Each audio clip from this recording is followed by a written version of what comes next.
To help us this into perspective, we're joined by former Secretary General, Nigerian Institute of Quantity Surveyors, Adewunmi Akinpelu. Thank you very much for joining us. Thank you very much. Good evening.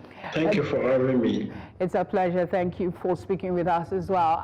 Let's talk to us about this 1 year infrastructure. It's in the news all the time. If it is not road, it is bridge. Would you say that this administration in 1 year have done relatively well when it comes to infrastructure development? Actually, to start with, infrastructure has two phases. We have the social infrastructure and the economic infrastructure. I think what the government is concentrating on now, they are concentrating on the economic infrastructure. That is road, power, dams, and some other infrastructure that you need to drive the socio-economic activities of the country. But when you look at it, because of the paucity of funds, my advice is the government should try and shift all this economic infrastructure to private sector under the PPP arrangement and concentrate on the social infrastructure. The social infrastructure like the schools, like the hospital, these are the infrastructure that will have direct impact on ordinary citizens on the road. If there is available health care center, good hospitals where people can take, good health care service system, it will be more meaningful to that. Then also agriculture, government is trying to invest in infrastructure. But the point is there needs to be a synergy between the state government and the federal government.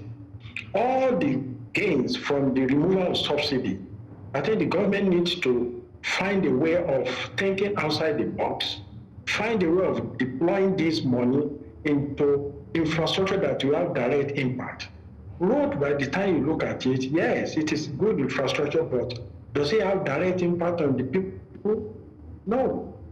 Okay, so it's not like you have a problem with the fact that they're actually putting up infrastructure, but the focus of the infrastructure is a concern for you.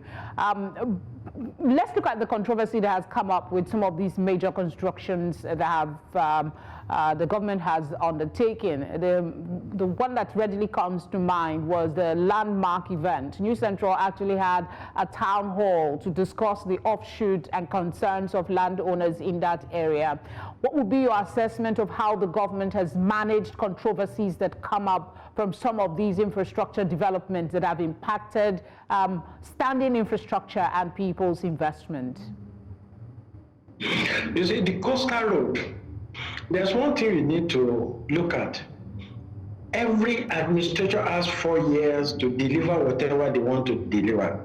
Yes, the procurement aspect of it might be having some problem. Probably there is no proper stakeholders engagement, no proper environmental impact assessment. But if you look at the economic value that this infrastructure is going to bring into the economy, the Federal Ministry of War, I think there are some lacuna here and there. Even if there is going to be one single contractor that is going to handle that project, the Procurement Act ought to have been followed. If, like for instance, the contractor has submitted a kind of unsolicited proposal, what federal government ought to have done is to have subjected it to what we call Swiss challenge.